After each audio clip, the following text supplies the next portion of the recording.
Éminence, Excellence, chers frères prêtres, diacres religieux et religieuses, chers frères et sœurs en Christ,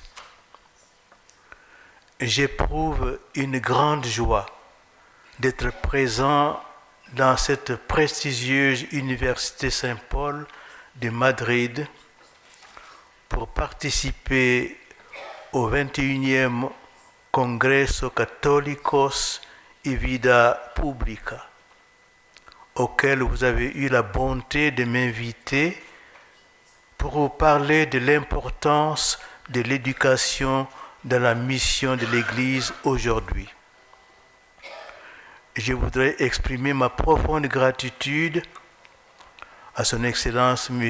Alfonso Bouillon de Mendoza, président de la Asociación Católica de Propagandistas et la Fundación Universitaria San Paulo CEU, et aussi à M. Rafael Sánchez Saus, directeur de ce congrès, ainsi qu'à ses collaborateurs, en particulier M. José Francisco Serrano Oceja, pour leur accueil chaleureux et délicat. C'est aussi une grande joie de saluer tout particulièrement leurs éminences, Monsieur le cardinal Carlos Osoro Sierra, archevêque de Madrid, Antonio Canizares Llovera, archevêque de Valencia, et Antonio María Rocco Varela, archevêque émérite de Madrid, ainsi que les recteurs de diverses universités catholiques pour leur présence et leur bienveillance si cordiale. Je voudrais aussi saluer et remercier très cordialement les prêtres, les religieux et vous tous, frères et sœurs, qui êtes venus m'honorer de votre présence et de votre amitié en prenant part à cette rencontre. L'Église est mater, mais elle est aussi magistra. C'est même là une manière de saisir l'un de ses aspects essentiels. Le pape Pie XI va jusqu'à affirmer que cet ensemble de trésors éducatifs de valeur infinie est tellement le bien propre de l'Église qu'il en constitue la substance, parce que l'Église, en somme, est le corps mystique du Christ, son épouse immaculée et par là, mère très féconde, éducatrice souveraine et parfaite.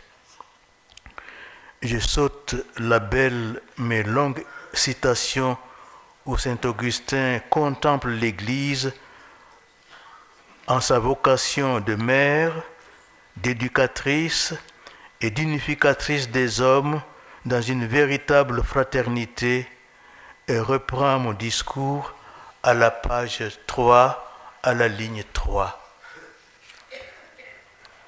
Toute mère est éducatrice, mais toute éducatrice n'est pas une mère. C'est donc selon une modalité maternelle que l'Église a à exercer sa mission éducatrice. Le souci écologique actuel de l'environnement dans lequel l'homme vit est légitime, mais il ne doit pas seulement concerner le milieu naturel.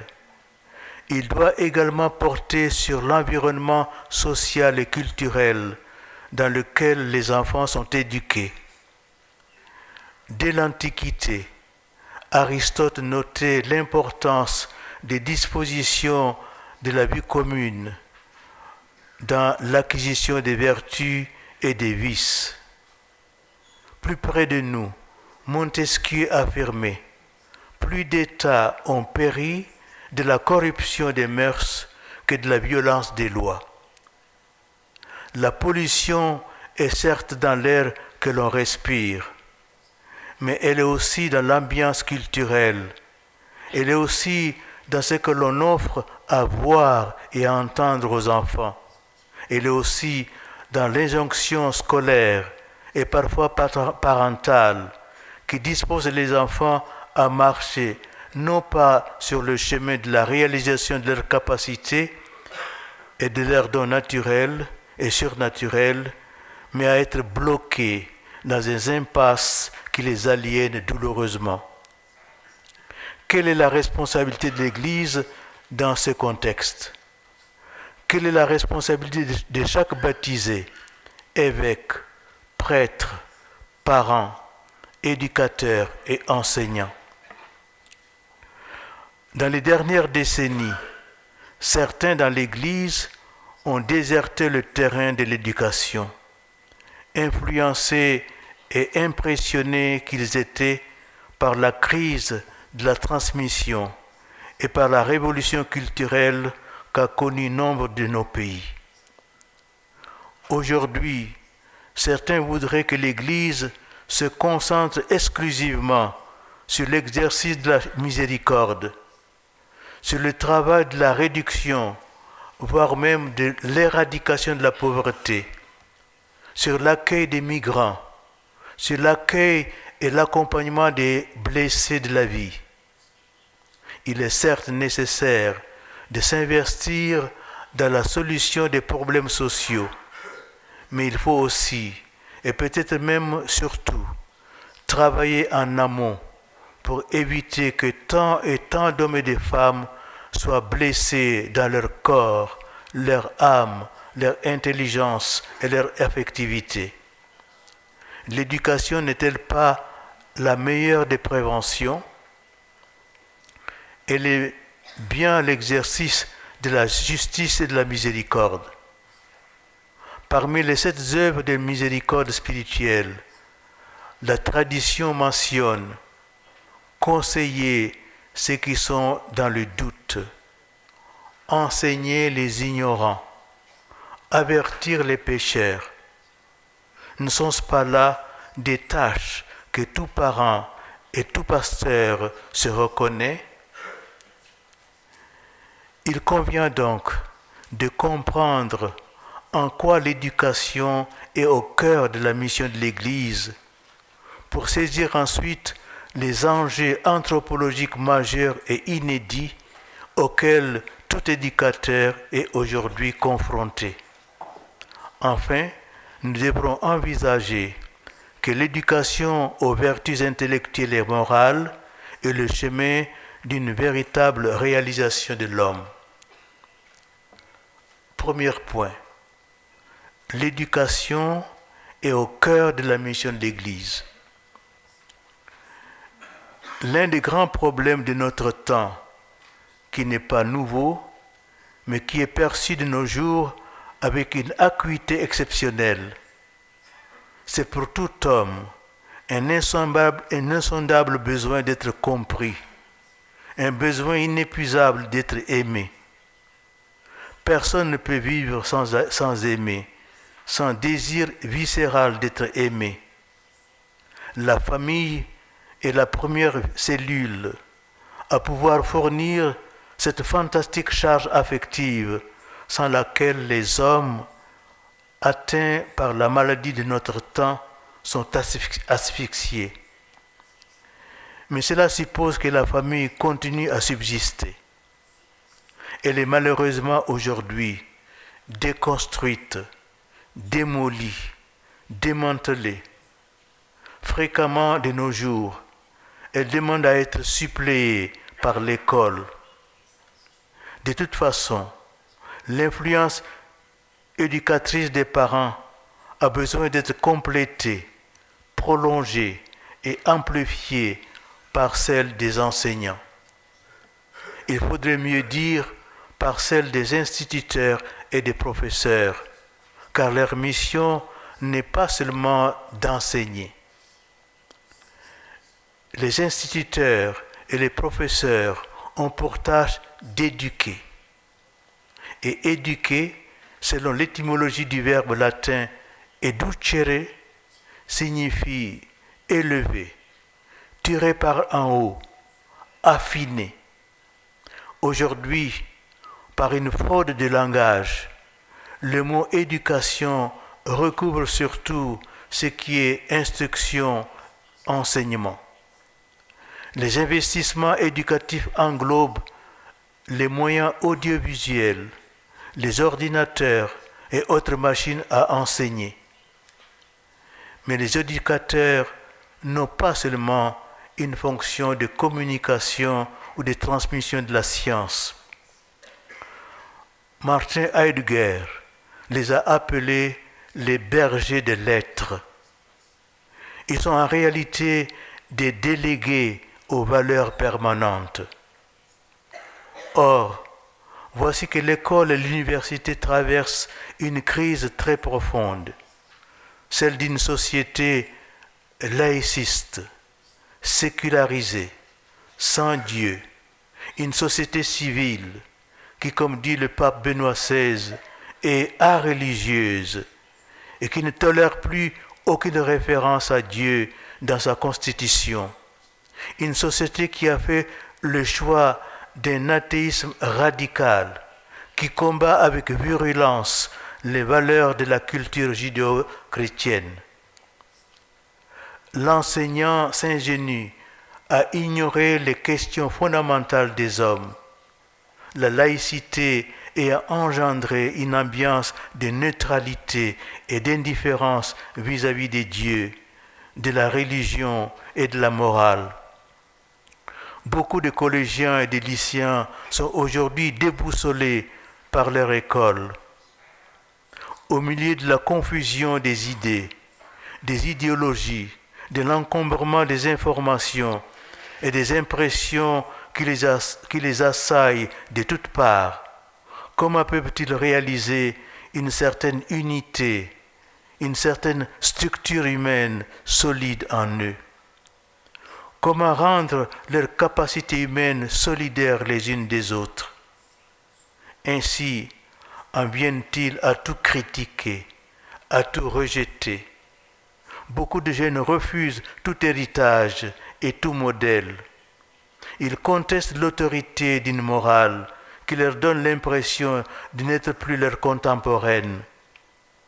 Pour eux, toute autorité est considérée comme répressive. En général, l'Occident postmoderne, anciennement chrétien, a opté pour l'abandon systématique de l'héritage moral du christianisme et de ses racines chrétiennes.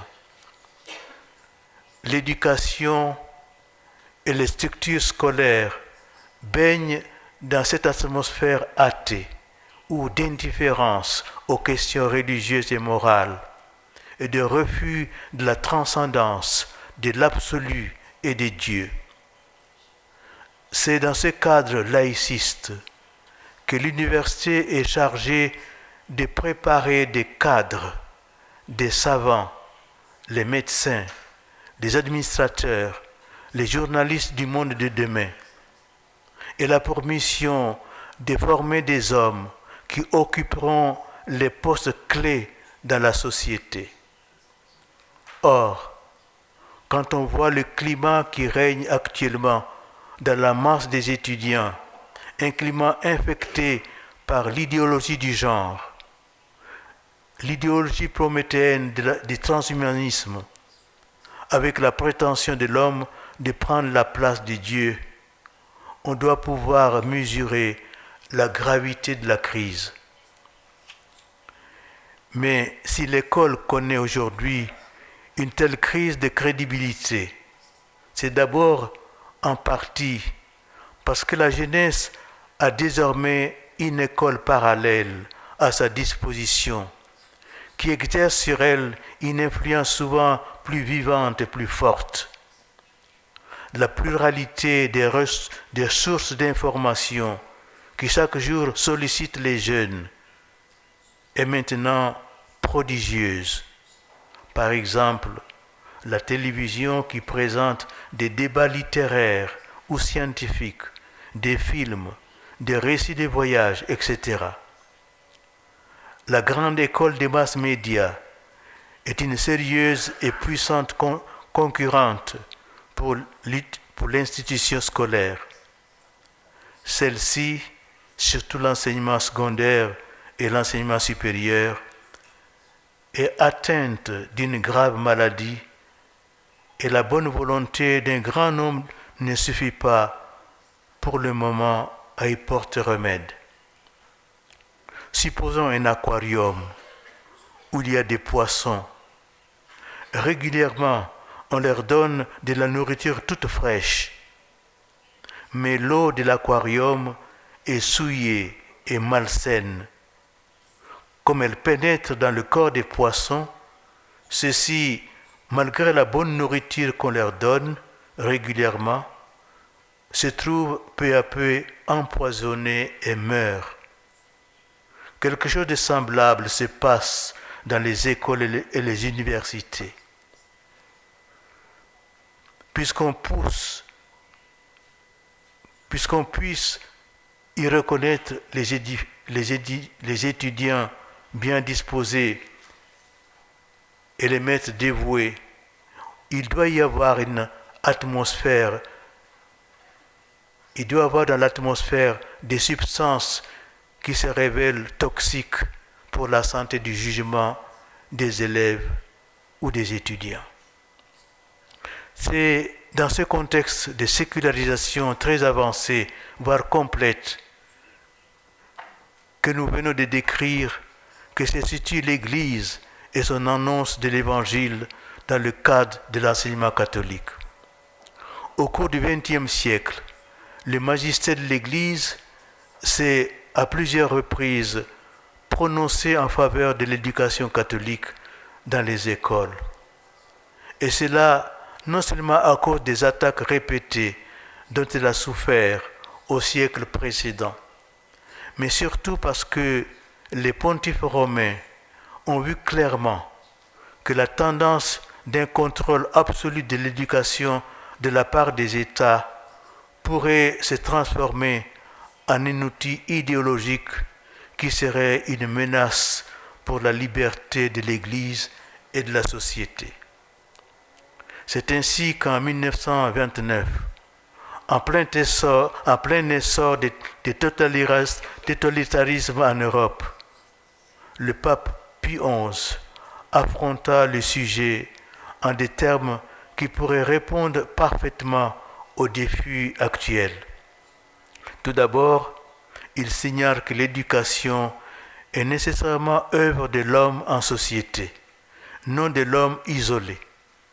Or, il y a 3 sociétés nécessaires établies par Dieu, à la fois distinctes et harmonieusement unies entre elles, au sein desquelles l'homme vient dans le monde.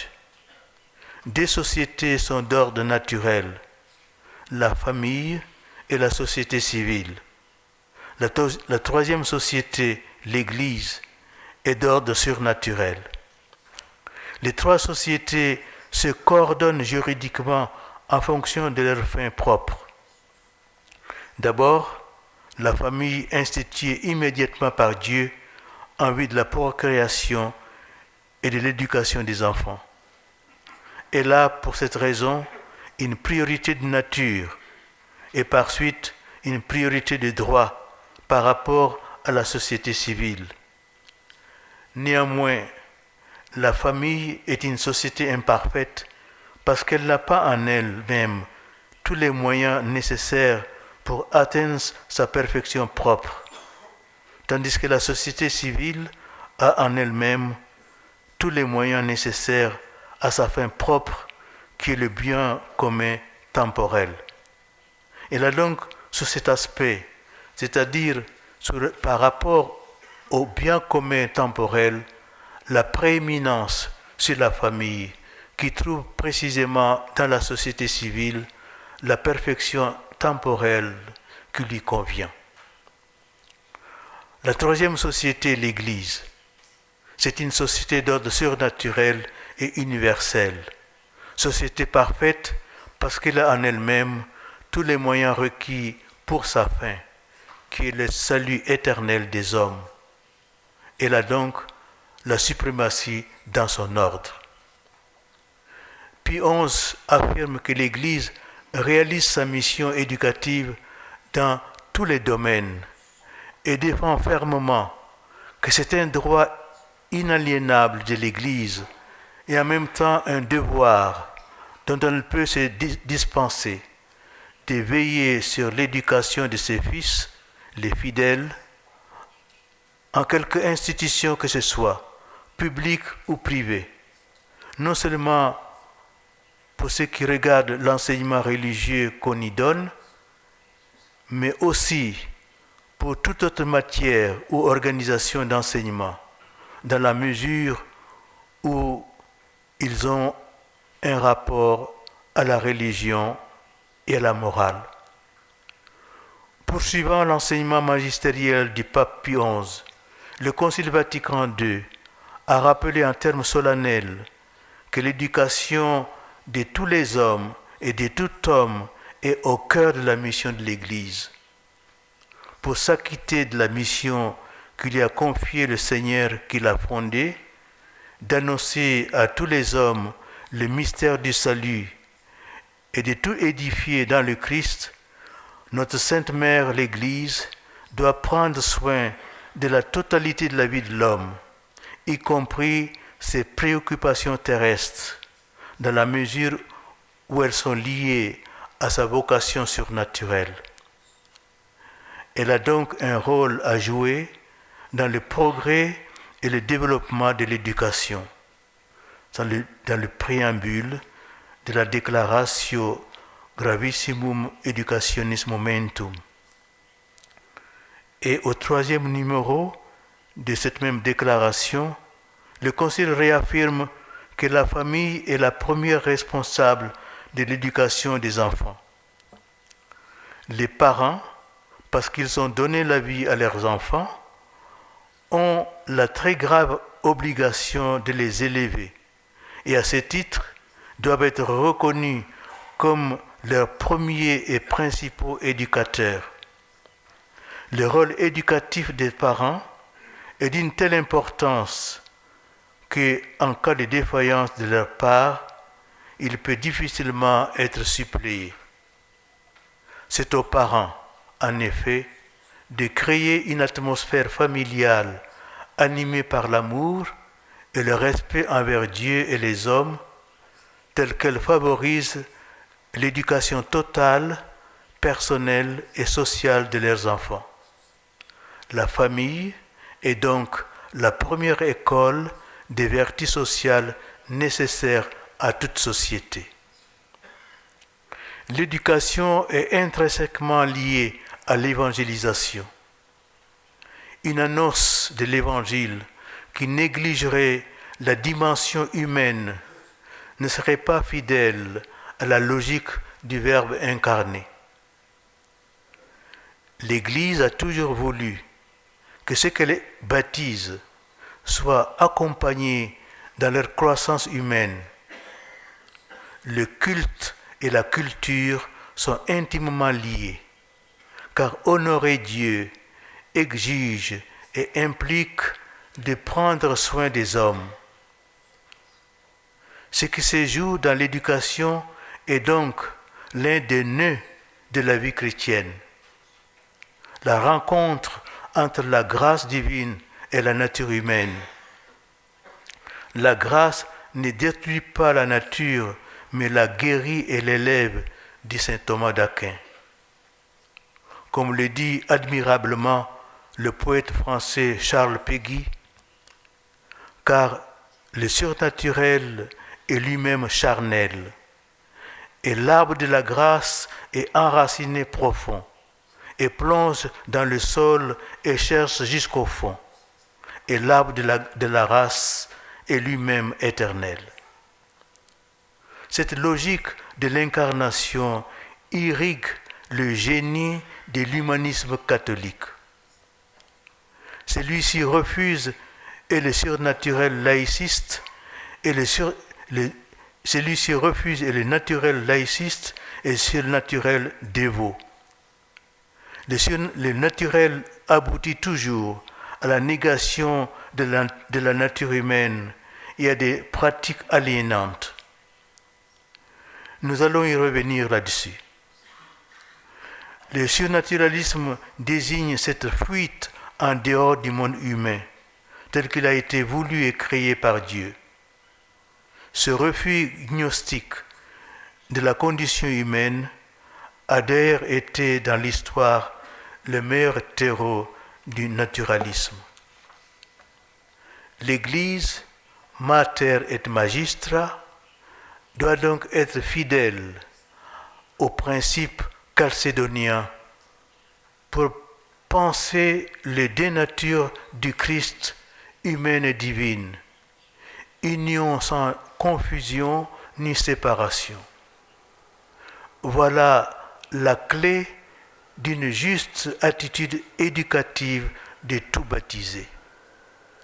Cela exige d'être capable d'effectuer un discernement critique sur les esprits mouvant notre époque. Vous le savez, tous ne sont pas des dieux. Il convient donc pour tout éducateur et pour tout parent de former son intelligence et sa conscience morale pour pouvoir réaliser sa mission dans le contexte de notre monde postmoderne. L'un des obstacles les plus préoccupants est aujourd'hui la confusion touchant l'identité sexuelle de la personne humaine et le brouillage de la différence et de la complémentarité entre l'homme et la femme. Cette crise anthropologique est l'effet d'une crise de la transmission, mais elle est aussi cause d'un désastre énorme dans le champ éducatif. Il convient de s'y attarder quelque peu, puisqu'elle ébranle le lien conjugal, fondement de la famille et premier lieu de l'éducation. Le deuxième point, les enjeux anthropologiques de la crise actuelle de l'éducation.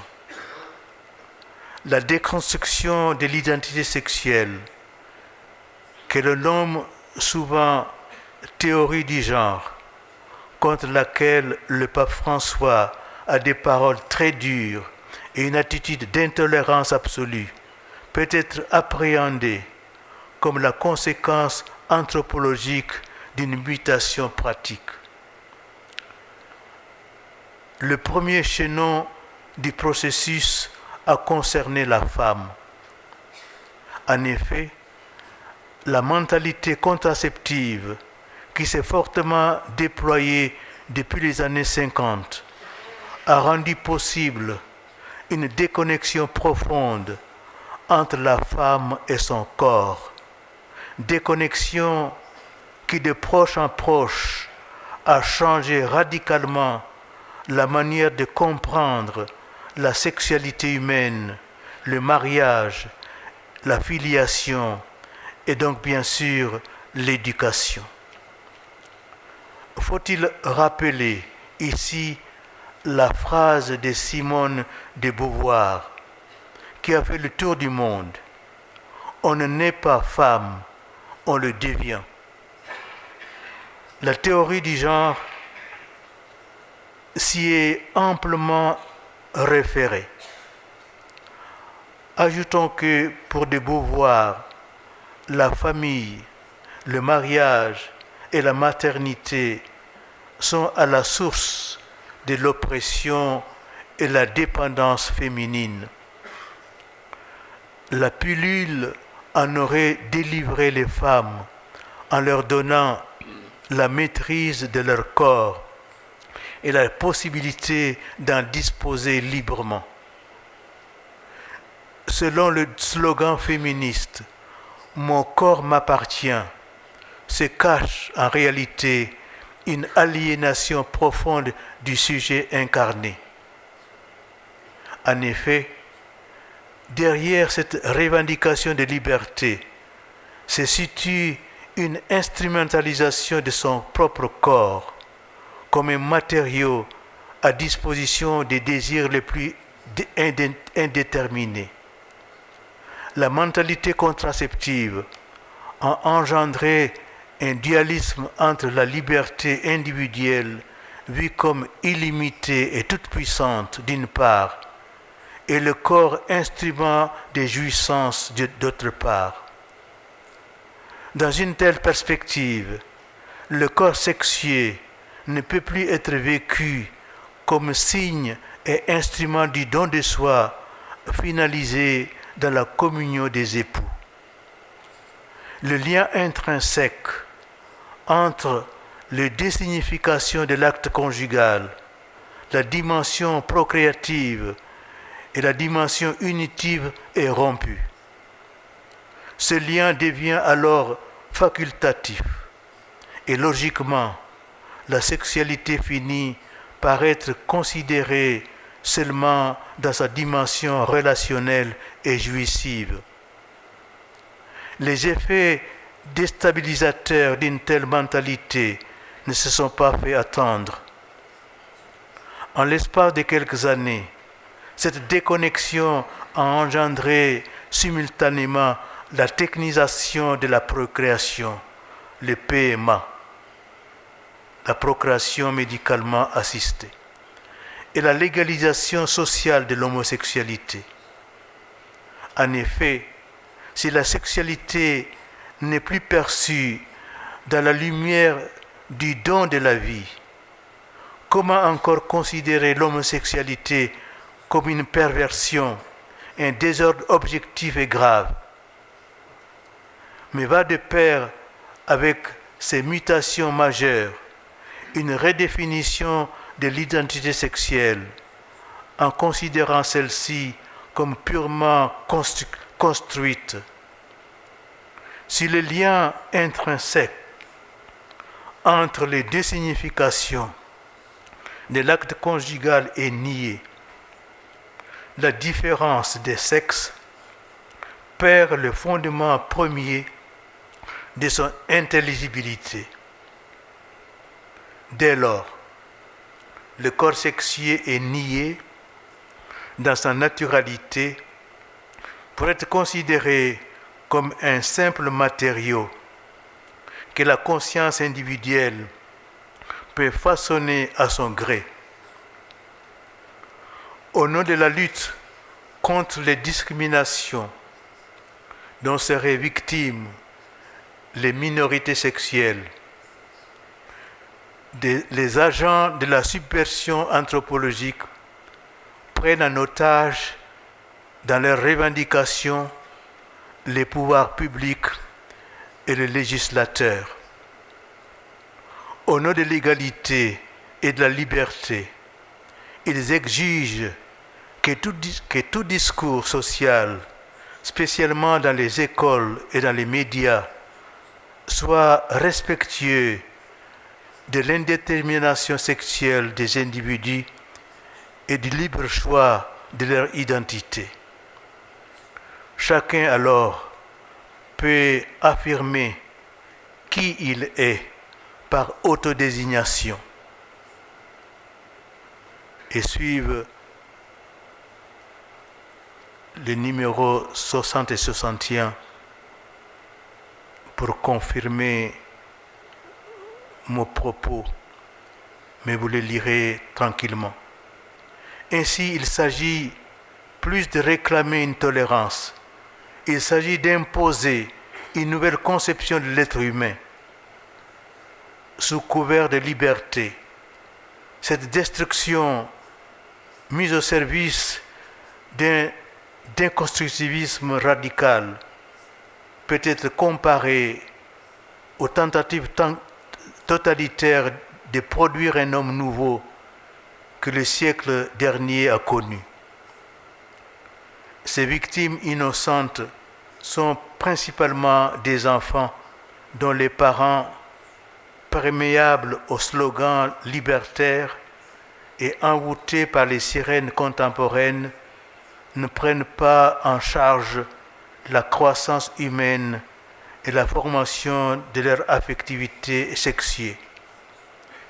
Tout cela présuppose une conception erronée de la liberté, comprise comme le fait de ne pas être empêché à suivre ses désirs immédiats. Comme nous sommes loin de la véritable liberté qui est accomplissement de la personne lorsqu'elle fait usage de son libre arbitre pour chercher la vérité et choisir son vrai bien, c'est-à-dire réaliser des actes conformes à sa nature d'être humain créé par Dieu. La révolution anthropologique perturbe violemment l'éducation intellectuelle et morale, car elle crée des dispositions mentales et sociales qui coupent les personnes d'elles-mêmes. Le corps est ainsi plus difficilement vécu dans sa dimension personnelle et la dignité humaine à laquelle il participe n'est pas honorée dans le soin que l'homme se doit à lui-même. La responsabilité de l'Église est plus que jamais engagée pour promouvoir la vérité de la personne. Elle possède un riche magistère sur la dignité de la femme, sur la grandeur et la signification divine de la différence entre l'homme et la femme, sur la beauté et la bonté du mariage et de la famille dans le dessein divin. Saint Jean-Paul II a prophétiquement développé les présupposés de la doctrine morale et sacramentelle de l'Église. Pensons à la théologie du corps, à Veritatis Splendor, à Familiaris Consortio, à la lettre sur la dignité de la femme. Dans le contexte actuel, il est impossible pour un éducateur chrétien de ne pas méditer ces textes.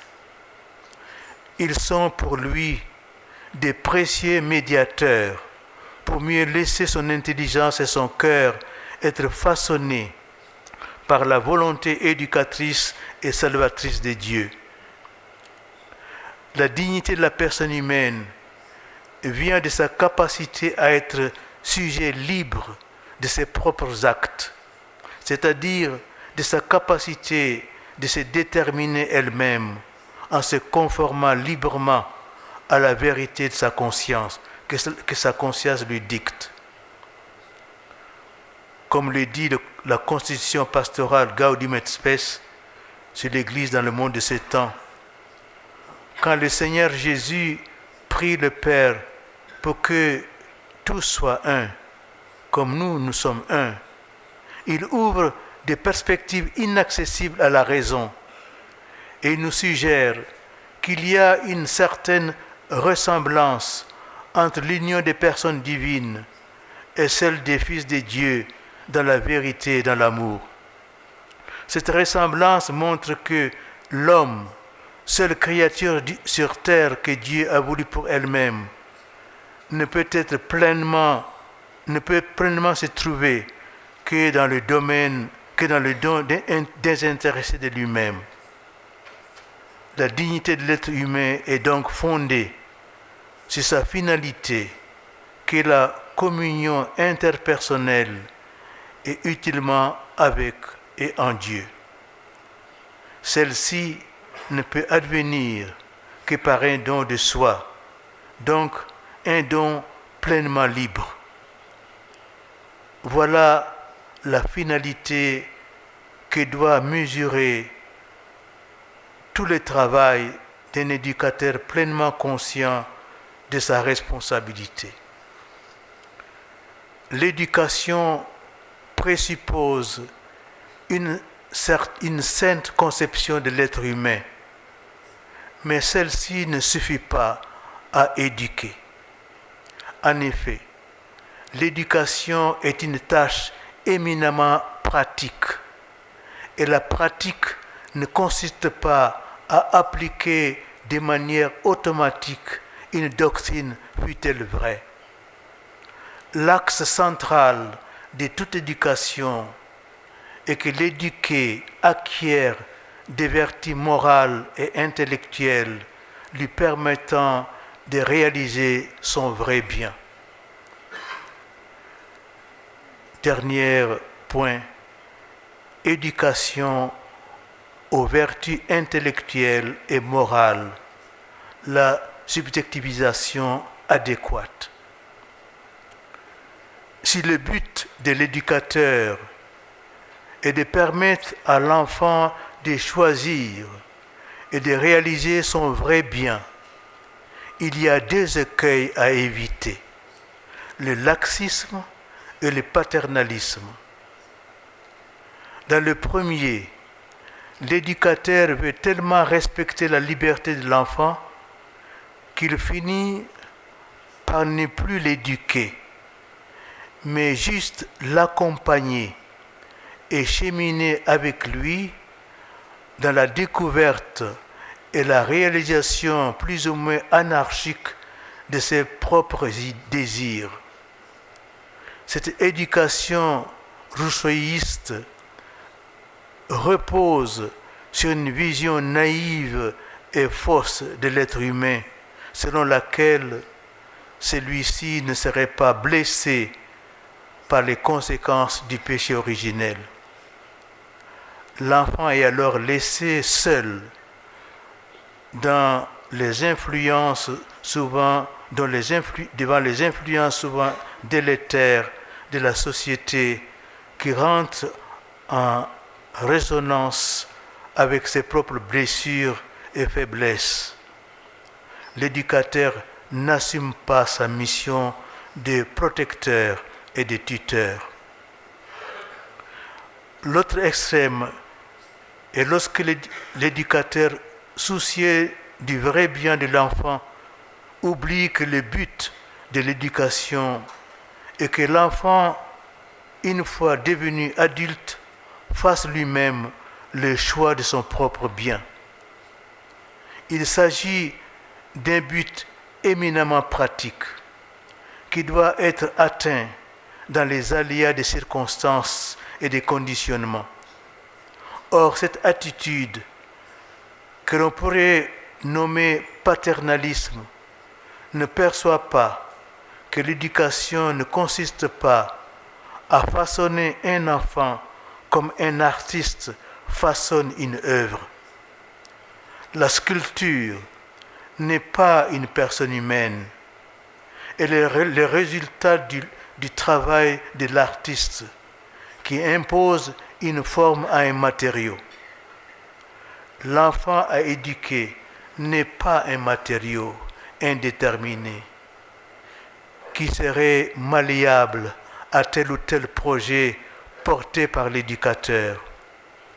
Le paternalisme oublie que l'enfant n'appartient pas à celui qui l'éduque.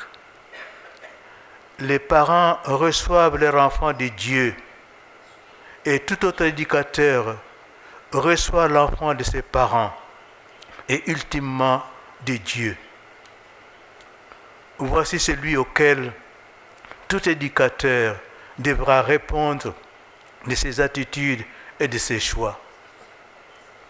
Pour échapper au laxisme et au paternalisme, il convient de saisir que le cœur de l'acte éducatif est que l'éduqué contracte des vertus lui permettant de déployer et de structurer son humanité, sa personnalité, selon la vérité qui leur est intrinsèque. Une éducation réussie est celle où l'éducateur, éclairé par la vertu de prudence, confie progressivement la direction de la croissance et de la maturation humaine et intérieure à l'éduquer lui-même, de telle manière qu'il devienne vraiment acteur de sa propre réalisation. Ici, vérité et liberté sont intimement liés dans la réalisation libre du vrai bien. Le but est donc ce que Karol Wojtyła nomme dans son grand livre de philosophie Personne et acte, la subjectivisation adéquate. Celle-ci est la pleine appropriation par le sujet agissant de la vérité objective de son être tel qu'il le reçoit de Dieu, de telle manière que la personne devienne adéquate, conforme au dessein que Dieu a sur elle, en tant qu'elle est une personne humaine et en tant qu'elle est telle personne unique. Il s'agit donc, dans toute sa vie, de répondre pratiquement à deux questions. Que suis-je et qui suis-je? Que suis-je si ce n'est une personne humaine ayant une dignité à laquelle je dois être fidèle, à laquelle je dois me hisser dans mes actes? Telle est la raison pour laquelle l'éducation de la liberté ne peut faire l'économie de la formation de la conscience morale, qui doit se laisser informer par l'objectivité du bien moral. Il existe un contresens majeur de ce qu'est la véritable autonomie de la conscience, contresens qui court-circuite toute l'éducation morale. L'autonomie de la conscience ne désigne pas que la liberté qu'aurait l'individu de décider lui-même, en dernière instance, de la manière d'appliquer la loi morale à telle situation singulière. Cette conception créative de la conscience a été clairement refusée par Saint Jean-Paul II dans sa grande encyclique. Il écrit en effet: le jugement de la conscience ne définit pas la loi, mais il atteste l'autorité de la loi naturelle et de la raison pratique en rapport avec le bien suprême par lequel la personne humaine se laisse attirer et dont elle reçoit les commandements.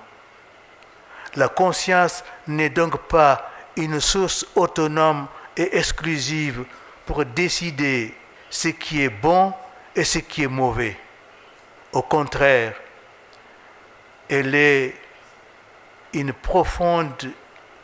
profondément inscrite en elle est profondément inscrit un principe d'obéissance à l'égard de la norme objective qui fonde et conditionne la conformité de ses décisions aux commandements et aux interdits qui sont à la base des comportements humains.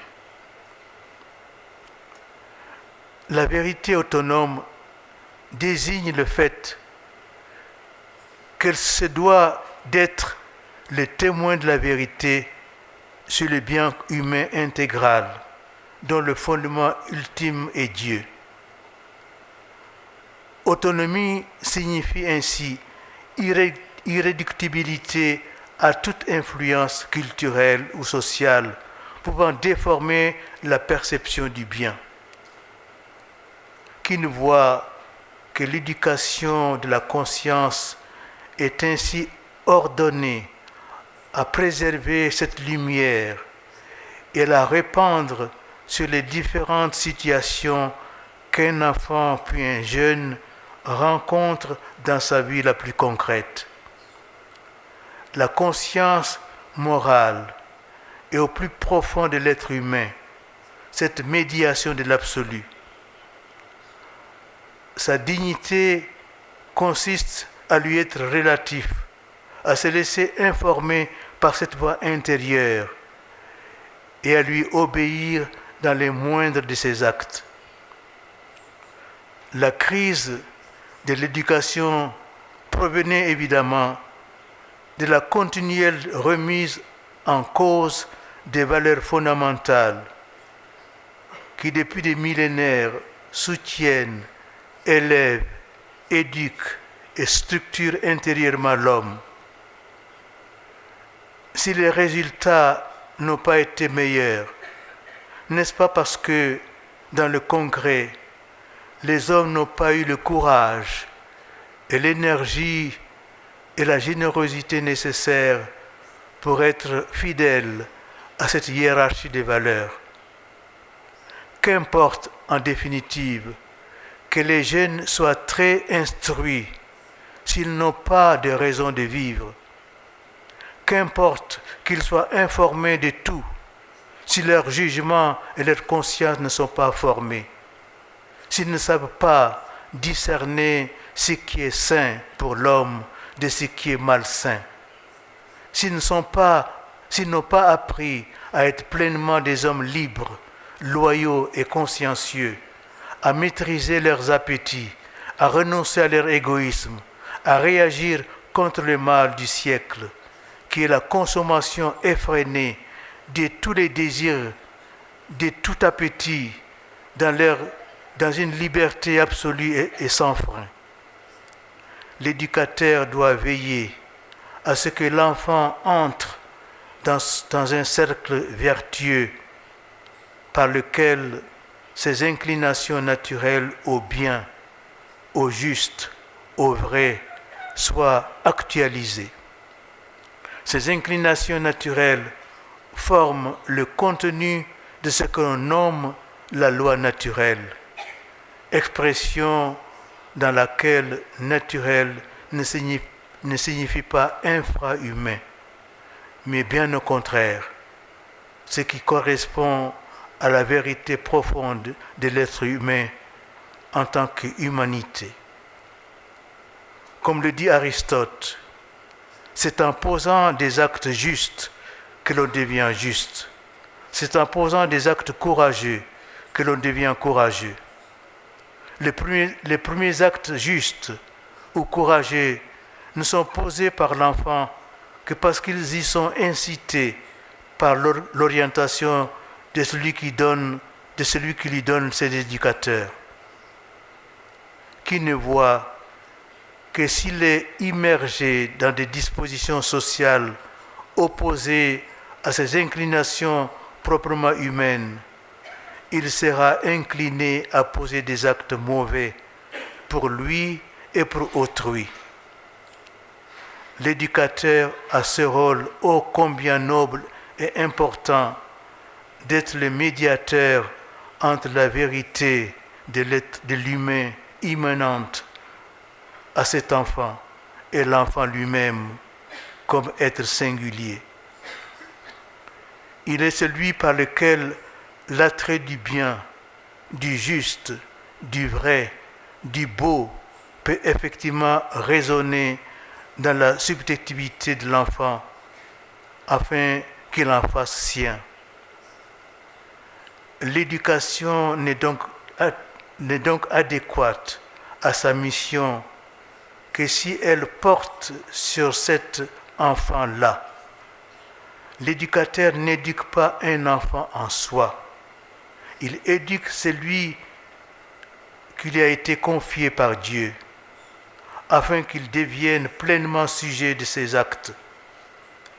Il est nécessaire d'être attentif au caractère, aux dons, aux talents qui lui sont propres.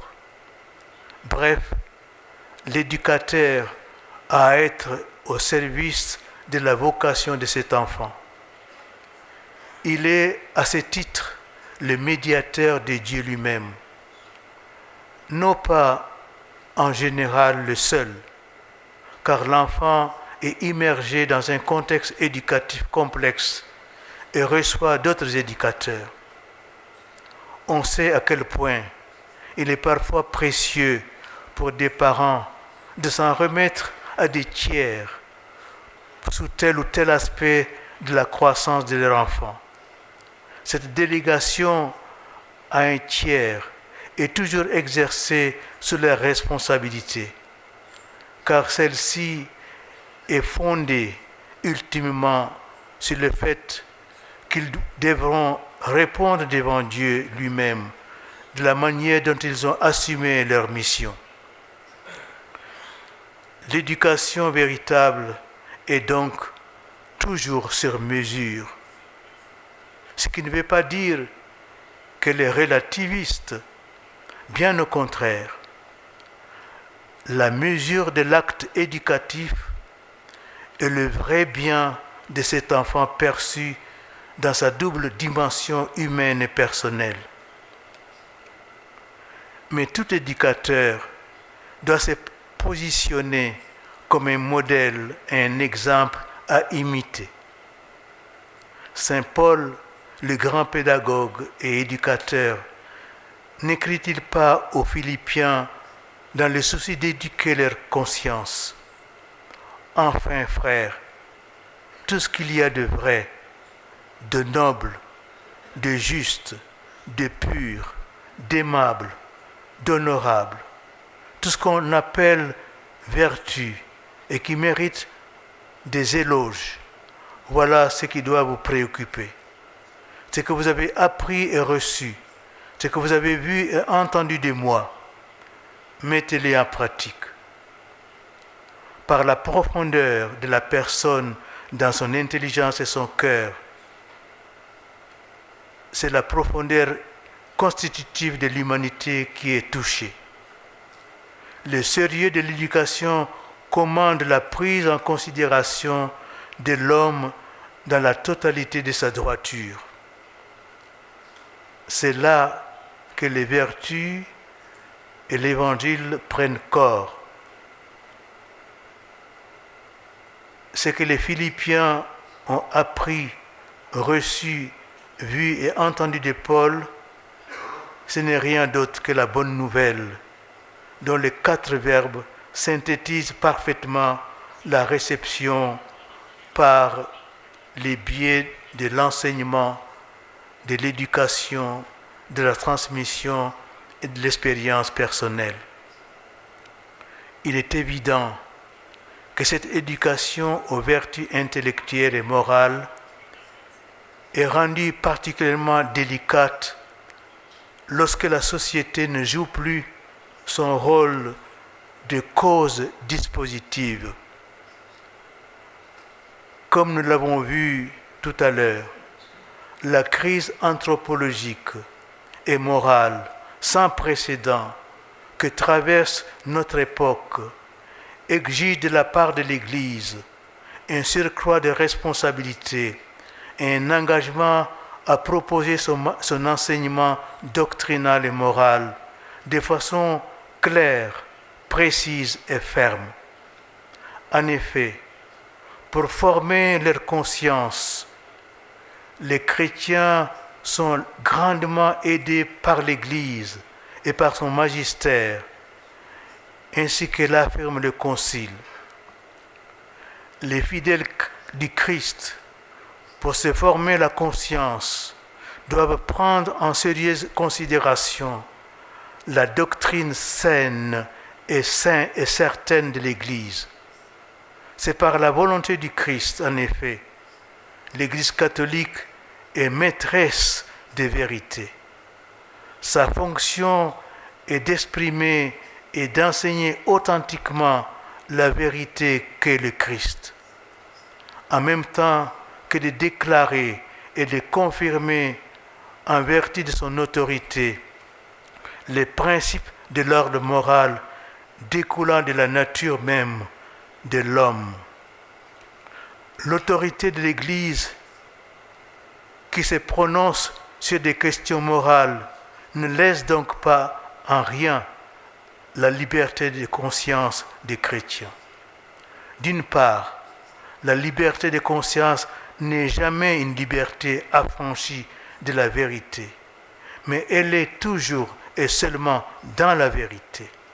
Et d'autre part, le magistère ne fournit pas à la conscience chrétienne des vérités qui lui seraient étrangères, mais il montre au contraire les vérités qu'elle devrait déjà posséder en les déployant à partir de l'acte premier de la foi. l'Église se met toujours et uniquement au service de la conscience, en l'aidant à ne pas être ballotté à tout vent de doctrine au gré de l'imposture des hommes, à ne pas dévier de la vérité sur le bien de l'homme, mais surtout dans les questions les plus difficiles, à atteindre seulement la vérité et à demeurer en elle. Il est temps que l'Église, Mater et Magistra, réfléchisse sur le désarroi et la confusion inoculée aujourd'hui dans les esprits de beaucoup de fidèles chrétiens et de personnes de bonne volonté par la cacophonie régnant dans les enseignements des évêques et des prêtres. Car si la trompette produit des sons confus, dit saint Paul dans sa première aux Corinthiens, qui va se préparer au combat? Comme déjà plusieurs fois dans l'histoire, l'Église a le devoir d'assumer un rôle de suppléance pour pallier l'effondrement de pans entiers de la société civile et des pouvoirs publics. Pensons que dans nombreux pays, ce sont les ministères qui promeuvent une vision nihiliste de la personne humaine et un relativisme moral mortifère. Cette fonction de suppléance, l'Église l'assume à travers tous ses enfants qui répondent présents à cette magnifique tâche de l'éducation. Plus que jamais, les baptisés doivent être conscients que l'éducation est au cœur de la nouvelle évangélisation. L'Église possède des trésors sur l'art d'éduquer. Osons-nous y puiser pour répondre aux défis de notre époque et surtout pour répondre aux appels des dieux? Je vous remercie et vous laisse avec ces questions.